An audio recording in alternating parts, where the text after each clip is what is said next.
Hello dear student, कैसे हो आप सभी लोग। आज की क्लास में आपका बहुत बहुत स्वागत है। पिछली क्लास में हम लोगों ने परागण यानी कि पॉलिनेशन पढ़ा था।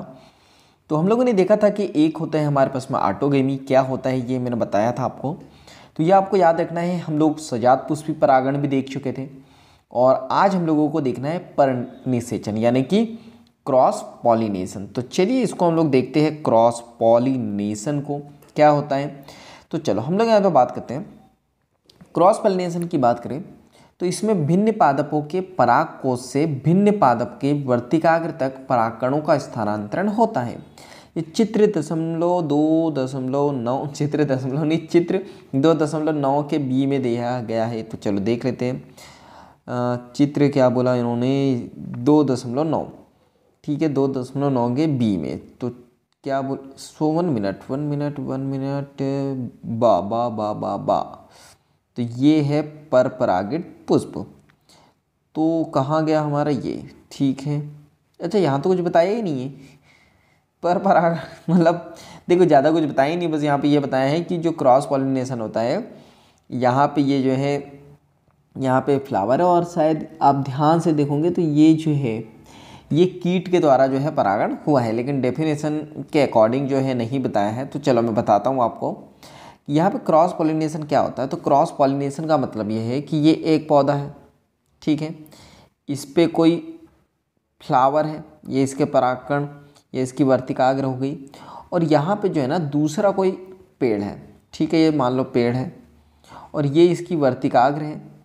तो यहाँ से जो परागकण है ये उड़ के या किसी भी माध्यम में से जो है ये कहाँ जाएंगे, ये जाएंगे इस फ्लावर की वर्तिकाग्र पे। यानी क्या है, ये एक पादप है, ये दूसरा पादप है, उसका एक फ्लावर है और ये दूसरे पुष्प का दूसरा फ्लावर है।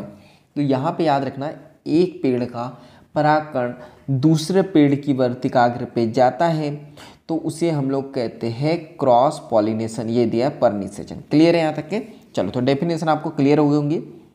मात्र यहाँ ही केवल एक प्रकार का परागण है जिसमें परागण के समय आनुवांशिकता भिन्न प्रकार से परागकणों का आगमन होता है। यानी ये याद रखना है, ये एक मात्र ऐसा पॉलिनेशन है या परागण है जिसमें जो जेनेटिक मटेरियल वो चेंज होते हैं, भिन्न होते हैं। देखो पेड़ एक है तो यहाँ इसका जेनेटिक मटेरियल अलग होगा और ये दूसरे पेड़ पे जा रहा है तो इसका जेनेटिक मटेरियल अलग होगा। क्लियर है। चलो तो इसके बाद हम लोग बात करते हैं परागण के अभिकर्मक या कारक। तो हम लोग देखते हैं कौन कौन जो है परागण मतलब क्रॉस पॉलिनेशन करने में मदद करता है। तो पौधे परागण के कारक या अभिकर्मक के रूप में दो जो है अजीवी, तो दो चीज़ों को बताया गया है। याद रखना, दो प्रकार से यहाँ पे क्रॉस पॉलिनेशन होता है। एक अजीवी यानी नॉन लिविंग जिसमें जीवन नहीं होता है, और दूसरा लिविंग जिसमें कि जीवन होता है। तो अलिविंग में वायु और जल आते हैं, अजीवी की बात करें तो उसमें प्राणी आ जाते हैं। तो यहाँ पर ये एजेंट या कारक का उपयोग कर लक्ष्य प्राप्त करते हैं। अधिकतर पौधे परागण के लिए जीवी कारकों का उपयोग करते हैं, ठीक है, यानी जिसमें जीवन होता है। बहुत कम पौधे अजीवी कारकों का उपयोग करते हैं जैसे कि वायु या जल हो जाते हैं। तो दोनों ही कारकों में परागण का वर्तिकाग्र के संपर्क में आना महज संयोगात्मक घटना है, ये नहीं, ये संयोग से ही आते हैं, मतलब ऐसा नहीं होता है तो बाई चांस ही आते हैं, तो एक संयोग से आते हैं। इस प्रकार की अनिश्चितता तथा परागकणों के हाथ से जुड़े तथ्यों की क्षतिपूर्ति हेतु पौधे बीजांडों की तुलना में अधिक संख्या में परागण उत्पन्न करते हैं, क्योंकि पता है कि बड़े संयोग से होता है। देखो अगर मान लो ये पेड़ है, ये फ्लावर है, ये इसकी वर्तिकाग्र है, ये इसका जो है परागकोश है, ठीक है। यहाँ से ये यहाँ आएगा तो हवा के माध्यम से आएगा, तो ज़रूरी नहीं कि यहीं पे चिपक जाए, इधर भी उड़ सकता है। जल की बात करें तो जल के साथ ज़रूरी नहीं इधर, ये कहीं पर भी जा सकता है। कीट के भी साथ यही वाली कहानी है, ज़रूरी नहीं कि कीट यहाँ बैठेगा ही, शायद बैठ भी जाए, शायद ना भी बैठे। तो ये याद रखना, ये संयोग से होती है, इस वजह से बहुत बड़ी संख्या में जो है परागकण उत्पन्न किए जाते हैं। चलो तो इसके बाद हम लोग यहाँ पे बात करते हैं नेक्स्ट। अजीवी परागण में वायु द्वारा परागण सर्वाधिक सामान्य परागण है, यानी वायु द्वारा ये होता ही होता है, तो सामान्य है ये। इसके साथ ही वायु परागण है तो ये मोस्ट इंपॉर्टेंट याद रखना। कुछ रिक्वायरमेंट आपको बताई गई है, कई बार जो है नीट पीएनएचटी सभी एग्जाम में क्वेश्चन आते हैं यहाँ से। तो ये याद रखना, वायु परागण हेतु हल्के तथा चिपचिपाहट रहित परागकणों की जरूरत होती है। यहाँ पे वायु परागण स्टार्ट हो चुका है, उसके लिए रिक्वायरमेंट बताई जा रही है। अगर वायु परागण आपको करवाना है तो हल्के एवं चिपचिपाहट रहित परागकणों की जरूरत होगी। ऐसा नहीं कि परागकण कहीं से उड़ के आ रहा है और कहीं पे चिपक गए, तो चिपचिपाहट रहित होने चाहिए। दूसरी रिक्वायरमेंट आपको ये याद रखनी है, तो ताकि हवा के झोंकों के साथ संचालित हो सके। वो क्लियर है, मतलब हल्के रहेंगे तो हवा के साथ वो संचारित हो सकते हैं। वे अक्सर बेहतर अनावृत पुंकेसर से युक्त होते हैं तथा ताकि वे आसानी से हवा के बहाव में प्रसारित हो सके। क्लियर, तो ये याद रखना, अनावृत पुंकेसर का मतलब होता है खुले हुए पुंकेसर से युक्त। भाई जैसे मैं बात करूँ, ये पुंकेसर अगर मैं बनाऊँ तो ये खुलेगा पुंकेसर यहाँ से 101 मिनट, ये पुंकेसर खुलेगा यहाँ से, तभी तो परागकण बाहर निकल पाएंगे। क्लियर है, तो ये आपको याद रखना है, यहाँ से परागकण जो है बाहर निकलते हैं। इसके बाद हम लोग यहाँ पे बात करते हैं दूसरी रिक्वायरमेंट जो आपको बिल्कुल नहीं भूलनी है कि वृहद एवं प्रायः पिच्छ वर्तिकाग्र युक्त होते हैं ताकि आसानी से वायु के उड़ते परागकणों को आबद्ध किया जा सके, यानी पकड़ा जा सके। तो इसका मतलब क्या है, पिच्छ का मतलब होता है पंख के आकार के, ठीक है, पंख यानी बड़े। तो वृहद का मतलब होता है बड़ा या बड़ी, तो बड़ी पिच्छ आकार यानी पंख के आकार की वर्तिकाग्र होती है, बहुत बड़ी, ताकि वायु से जब भी परागकण उड़ते आए तो उसको आबद्ध कर सके यानी कि पकड़ सके। तो 2.10 देखते हैं हम लोग कहाँ दिया है, ये दिया है, ठीक है। तो ये दिया है कि यहाँ पे वायु परागित पादप संगनित पुष्पक्रम तथा स्पष्ट अनावृत पुंकेसर। तो यहाँ पे ये जो है ये पुंकेसर है, ये बहुत बड़ा है, खुला हुआ है, तो जैसे ही परागकण आते हैं तो यहाँ पे चिपक जाते हैं या ये पकड़ लेते हैं। क्लियर है, चलो इसके बाद हम लोग बात करते हैं नेक्स्ट। तो हम लोग बात कर चुके थे यहाँ पे कि आबद्ध कर लेते हैं। इसके बाद हम लोग बात करते हैं वायु परागित पुष्पों में प्रायः प्रत्येक अंडाशय में एक अकेला बीजांड तथा एक पुष्पक्रम में असंख्य पुष्पगुच्छ होते हैं। इसका एक जाना पहचाना उदाहरण है भुट्टा यानी कॉन्केव। जो फुंदे यानी टेंसिल होते हैं वे कुछ और नहीं बल्कि वर्तिकाग्र और वर्तिका है जो हवा में झूमते हैं ताकि परागकणों को आसानी से पकड़ सके।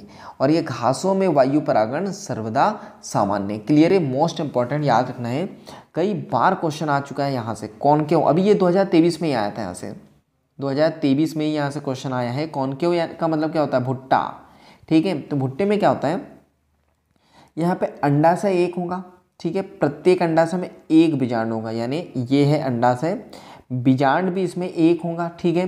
लेकिन जो एक पुष्पक्रम है, ठीक है, पुष्प का क्रम भी एक है, लेकिन असंख्य जो है इसमें पुष्पगुच्छ रहते हैं। भुट्टे की बात करें तो बहुत रहते हैं इसमें। इसका जाना पहचाना एग्जाम्पल ये है कि जो भुट्टा आप देखोगे तो यहाँ पे वो जो है ना टेंसल रहता है, जिसको हम लोग दाढ़ी भी कहते हैं भुट्टे की। अगर आपने भुट्टा देखा होगा तो भुट्टे की दाढ़ी कहते हैं। तो वो फुंदे जिसको हम लोग कहते हैं, तो वो टेंसल रहता है जो और कुछ नहीं वर्तिकाग्र और वर्तिका रहता है ताकि परागकणों को आसानी से ये पकड़ सके। क्लियर है। दूसरा एग्जाम्पल आपको घास याद रखना, एक तो भुट्टा हो जाएगा, दूसरा क्या घास, जो वायु परागण इसमें सर्वदा सामान्य होता है। क्लियर है। चलो इसके बाद हम लोग बात करते हैं नेक्स्ट। तो पुष्पी पादपों में पानी द्वारा परागण काफ़ी दुर्लभ है और यह लगभग 30 वंशों तक के सीमित है, यानी 30 जो वंश होते हैं या जाति होती है, जाति के बाद जो वंश आते हैं हम लोग पढ़ेंगे। तो याद रखना जाति के बाद जो वंश आते हैं 30 वंशों तक के ये सीमित है। और यहाँ भी अधिकतर एक फंबल तो ये होता ही है। तो वहाँ भी जो है एक बीजपत्री, अधिकतर एक बीजपत्री पौधों में देखने को मिलेगा। इसके विपरीत आप स्मरण करें, स्मरण का मतलब होता है याद करो। तो स्मरण करो, याद करो कि निम्न पादप समूह जैसे कि एल्गी, ब्रायोफाइटा, टेरिडोफाइटा, ये मोस्ट इंपॉर्टेंट याद रखना है। यहाँ से क्वेश्चन आया हुआ है, यहाँ से भी, ठीक है। एल्गी, ब्रायोफाइटा और टेरिडोफाइटा ये जो है नर युग्मक के परिवहन का नियमन जो है, परिवहन का नियमन साधन जल ही होता है। तो इनमें जो है जब भी जो मेल गैमेट होता है अगर उसको परिवहन करना है तो उसका साधन क्या होगा, जल, वरना जल के बिना ये परागण कर ही नहीं सकते।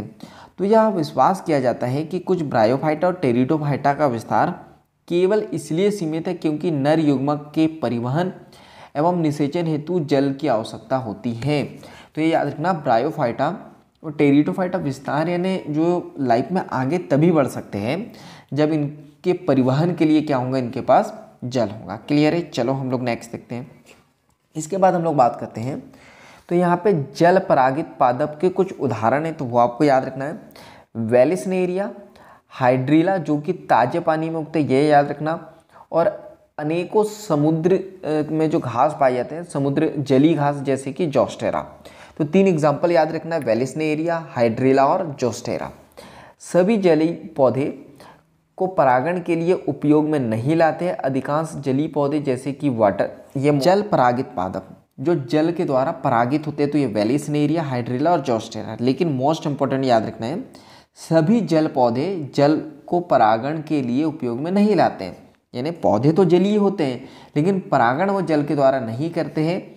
तो अधिकांश जलीय पौधे जैसे कि वाटर हाइसिंथ, वाटर लिली, ये जिसको मुगुतनी कहते हैं, ये पानी की सतह पर पैदा होते हैं और इनका परागण कीटों नहीं सो 1 मिनट, ये जो है कीटों और वायु से होता है, जैसा कि अधिकतर थली पादप में होता है। थली पादप यानी कि जो जमीन पे रहते हैं। मोस्ट इंपॉर्टेंट आपको ये याद रखना है, और यहाँ से क्वेश्चन आता है और बहुत सारे लोग गलत कर देते हैं। देखो याद रखो, यहाँ पे क्या बोला जाता है, वाटर लिली, हाइसिंथ और जो है वाटर लिली।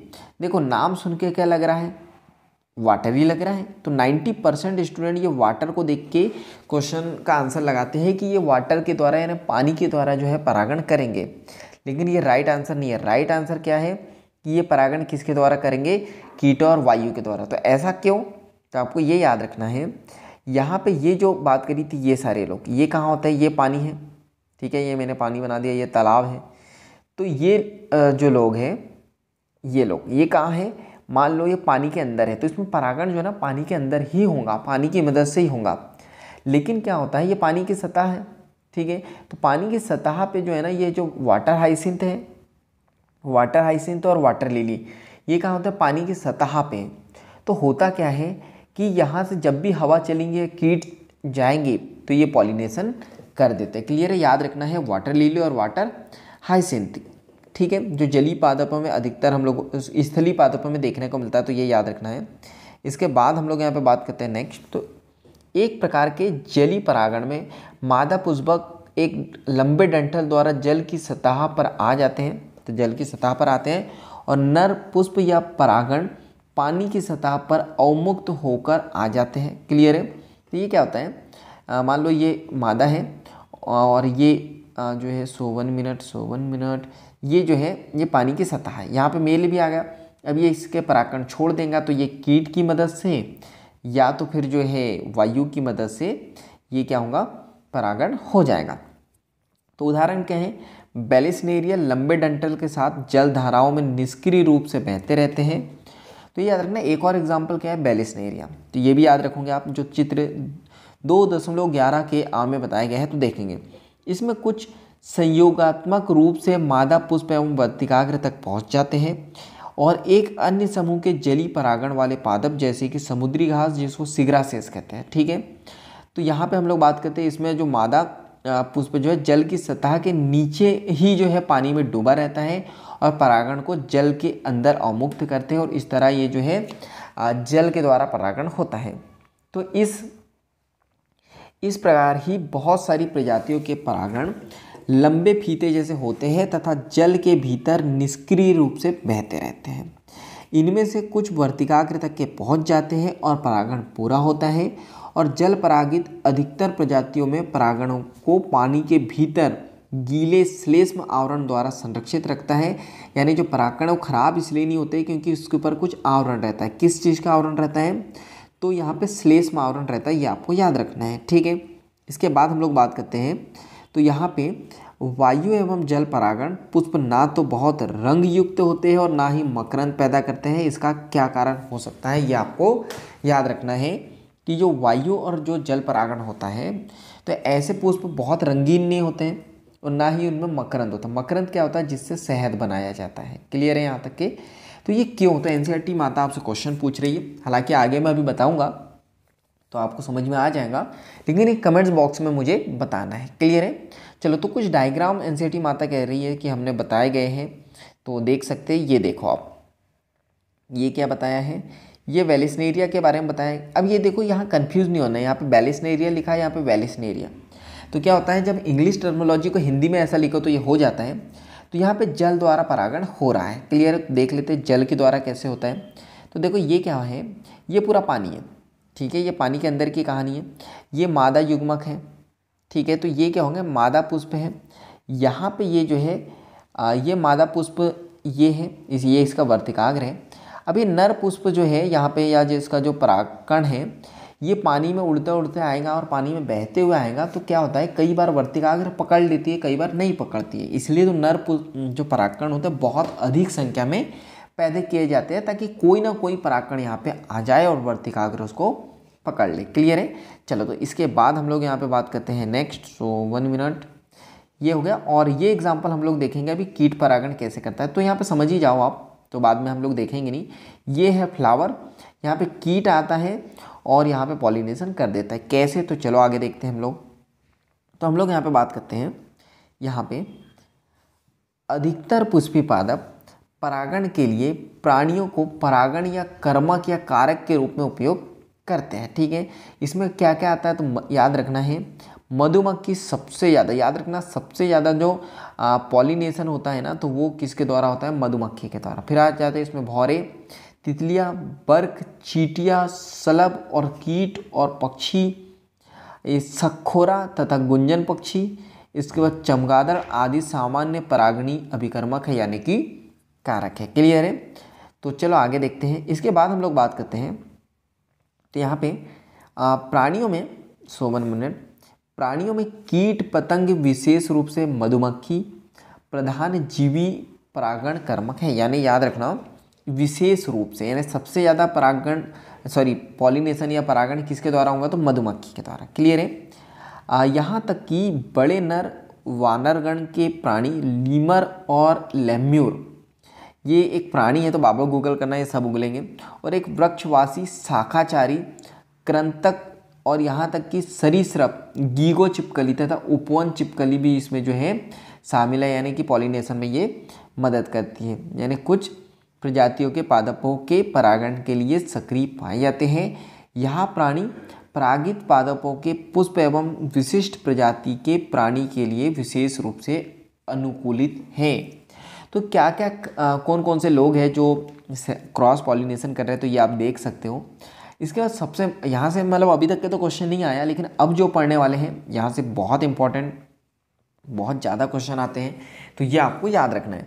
तो हम लोग बात करते हैं अधिकतर कीट परागित पुष्प, ये मोस्ट इंपॉर्टेंट याद रखना है। पुष्प बड़े रंगीन पूर्ण सुगंध युक्त तथा मकरंद से भरपूर होते हैं। मोस्ट इंपॉर्टेंट याद रखना है कि जो कीट परागण होता है उसके लिए क्या रिक्वायरमेंट है, तो पुष्प बड़े होने चाहिए, रंगीन होने चाहिए, सुगंध युक्त होने चाहिए और मकरंद से भरपूर होना चाहिए। देखो हम लोग बात करते हैं यहाँ पे, ये एक फ्लावर है, किसका है, तो ऐसा ही कुछ है, अच्छे से तो बना नहीं मुझे पता है। ये है गुलाब, यानी कि रोज़, ठीक है। अब जैसे ये दिखता है, हमको भी जब दिखता है, हम कहीं से जाते हैं और इसके आजू बाजू कांटे भी लगे रहेंगे ना, तो हम लोग यहाँ से हाथ डाल के भरी कांटे लग जाए हाथों में, क्योंकि हमारे बाबू थोना को हम तो देना है। तो बाबू थोना तो देने के लिए इसको कितनी ही मेहनत लग जाए, इसको चोरा जाता है। और हम लोग गए क्यों थे इसके पास, क्योंकि ये बड़ा रंगीन था, तो हमको बड़ा आकर्षक लग रहा था, थोड़ा बड़ा था, आंखों से भी तो दिखना चाहिए। और इसकी जो सुगंध थी, हम लोग इसकी जो महक थी, सुगंध थी, वो हमको आई, हमको मन मग्न, पता नहीं कोई भी शब्द, बस ये समझो मन प्रसन्नित हो गया हमारा, तो मन खुश हो गया इसको देख के, इसकी सुगंध से। तो हम लोग इसके पास चले गए। लेकिन जो कीट है वो क्यों जाते हैं, क्योंकि इनको मकरंद से भरपूर होते हैं। मकरंद का मतलब क्या होता है, जो मीठा मीठा एक तरल होता है, द्रव्य होता है, तो उसे को मकरंद कहते हैं, जिसके द्वारा शहद बनाते हैं। तो ये मकरंद आपने देखा होगा कभी, गेंदा का फूल अगर आप देखोगे तो गेंदे के फूल की जो आप पंखुड़ी होती है ना, तो इस टाइप से ये होता है, कुछ इस टाइप से। तो इस पंखुड़ी को आप निकाल दोगे, तो ये जो पंखुड़ी निकालोगे ना, तो यहाँ पे जब इसको दबाओगे आप, तो एक पदार्थ निकलेगा, वो मीठा मीठा सा होता है, तो वही जो है मकरंद होता है। तो ये आपको याद रखना, बचपन में आपने ये पंखुड़ी निकाल के खोबरा किस बोलते थे इसको हम लोग, खोबरा या नारियल, तो ये बचा रहता था, तो ये भी रहे, ये आपको याद रखना है। तो जो कीट जो है वो तभी परागण के लिए आएंगे जब पुष्प बड़े होंगे, रंगीन होंगे, सुगंध युक्त होंगे और मकरंद से भरपूर होंगे। जब पुष्प छोटे होते तब अनेक पुष्प एक पुष्प व्रत में समूहबद्ध होकर अधिक उभर आते हैं। प्राणी रंगों अथवा सुगंध महक के कारण पुष्पों की ओर आकर्षित होते हैं। तो ये याद रखना, प्राणी का मतलब हम लोग भी और कीट वगैरह भी, एक तो रंग को देख के और सुगंध को देख के हम लोग जो है पुष्पों की तरफ आकर्षित होते हैं।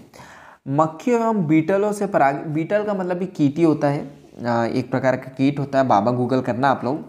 तो मक्खियों एवं बीटलों से परागित होने वाले पुष्प मलिन गंध स्त्रावित करते हैं।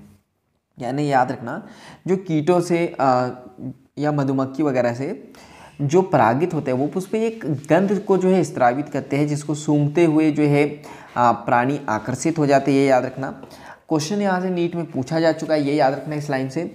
प्राणी या कीट की बात करूँ तो जब वो पुष्प से मिलते हैं, भेंट करते हैं, तो भेंट जारी रखने के लिए पुष्पों को कुछ लाभ दिया जाता है। ठीक है, पुष्पों को कुछ लाभ या पारितोषिक उपलब्ध कराना होता है। अगर कोई कीट वहाँ पे आए या कोई प्राणी आए तो उसको कुछ गिफ्ट देना होता है, कुछ सरप्राइज देना होता है, कुछ पुरस्कार देना होता है। तो ये याद रखना, तो ये पुरस्कार यानी कि इनाम आप बोल सकते हो। तो यहीं से क्वेश्चन आया था और हमको पता नहीं होता है पारितोषिक का मतलब क्या होता है। तो पारितोषिक का मतलब यही होता है कि इनाम देना, कुछ राशि देना, यानी उसको लाभ क्या मिलेगा, बदले में क्या मिलेगा। तो ये याद रखना, इसका क्वेश्चन का आंसर ये है, इसको बदले में मिलता है मकरंद। तो मकरंद और परागकण फूलों द्वारा प्रदत्त आम पारितोषिक है। यानी आम जो है फूलों द्वारा ये है कि मकरंद वहाँ से मिलता है कि कीट वगैरह जाते हैं, तो आम में भी जो है जैसे कीट वगैरह जाते हैं तो उनको मकरंद मिलता है। तो ये याद रखना, जब कीट जो है पुष्प के पास जाएंगे परागण लेके परागण के लिए, तो उनको पारितोष के रूप में मिलता है मकरंद। क्लियर है। इस पारितोषिक को पाने के लिए प्राणी आंगुतुकों को जो है परागकोश एवं वर्तिकाग्र के संपर्क में आना पड़ता है। मतलब इस पारितोष के लिए यानी इस इनाम के लिए जो प्राणी है उसके जो अंग हैं वो जो है परागकोश और वर्तिकाग्र के संपर्क में आना पड़ता है, उसको या लाना पड़ता है। प्राणी के शरीर पर परागकणों का एक आवरण सा चढ़ जाता है, जो प्राणी परागित पुष्पों में प्रायः चिपचिपा होता है।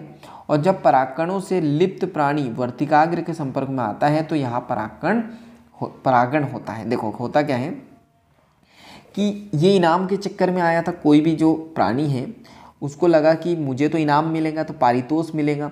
तो जैसे ही वो पुष्प के ऊपर आता है परागकण उस पर चिपक जाते हैं। ठीक है, अब वो जब दूसरे पेड़ पे जाएगा और दूसरे पुष्प पे भी ये पुरस्कार के लिए जाएगा, तो वहाँ पे जो परागकण तो चिपके थे तो परागकण को वहाँ पे ये छोड़ के आ जाता है, कहाँ पे, वर्तिकाग्र में। क्लियर है। चलो इसके बाद हम लोग यहाँ पे बात करते हैं, तो कुछ पुष्प प्रजातियों में यह पुरस्कार अंडे देने की सुरक्षित जगह के रूप में होता है। यानी जहाँ पे अंडे दिए जाते हैं वहाँ होता है। तो ये याद रखना, मोस्ट इंपॉर्टेंट, कई बार क्वेश्चन आया हुआ है यहाँ से, और पीएनएसटी वगैरह में तो कई बार क्वेश्चन आया है। तो इसका राइट आंसर है अमॉर्फोफेलस। ठीक है, ये एग्जाम्पल याद रखना है, अंडे देने वाली सुरक्षित जगह पे जहाँ पे परागण होता है, तो इसका एग्जाम्पल क्या है, अमॉर्फोफेलस। का लंबोत्तर पुष्प ये पूछा जाता है कि सबसे लंबा पुष्प या फ्लावर कौन सा होता है, तो ये याद रखना है अमॉर्फोफेलस। लगभग 6 फुट ऊंचा होता है ये, तो इसको भूलना नहीं है। एक ये हो गया। दूसरी हम लोग बात करेंगे यहाँ पे, तो दूसरा आपको याद रखना, ठीक ऐसा ही एक सहसंबंध सलभ की एक प्रजाति और युक्का पादप के बीच में है, जिसको हम लोग लिखते हैं युक्का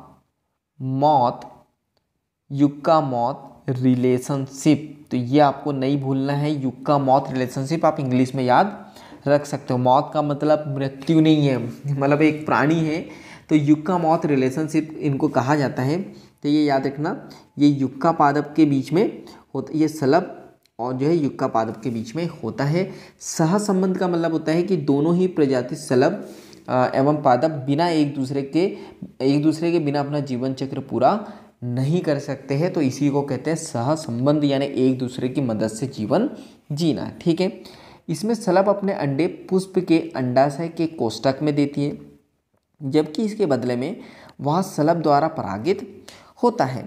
सलभ का लार्वा अंडे से बाहर तब आता है जब बीज विकसित होना प्रारंभ हो जाता है। क्लियर है? चलो, तो ये दो चीज़ आपको याद रखना है। यहाँ पे एमॉर्फोफिलस जो अंडे देने वाली सुरक्षित जगह पे जो है ये होता है एमॉर्फोफिलस। सबसे लंबा जो है पुष्प होता है 6 फुट, और युक्का मौत रिलेशनशिप आपको याद रखनी है। इसके बाद हम लोग बात करते हैं क्यों ना, तो एनसीईआरटी माता आपसे कह रही है कि क्यों ना, तो कुछ क्वेश्चन पूछेंगे आपसे। क्यों ना आप निम्नलिखित पादपों या कोई भी उपलब्ध हो के पुष्पों का अवलोकन करें। तो एनसीईआरटी माता कहती है कि कुछ पुष्पों का आप अवलोकन करो, रिसर्च करो, जाके स्टडी करो।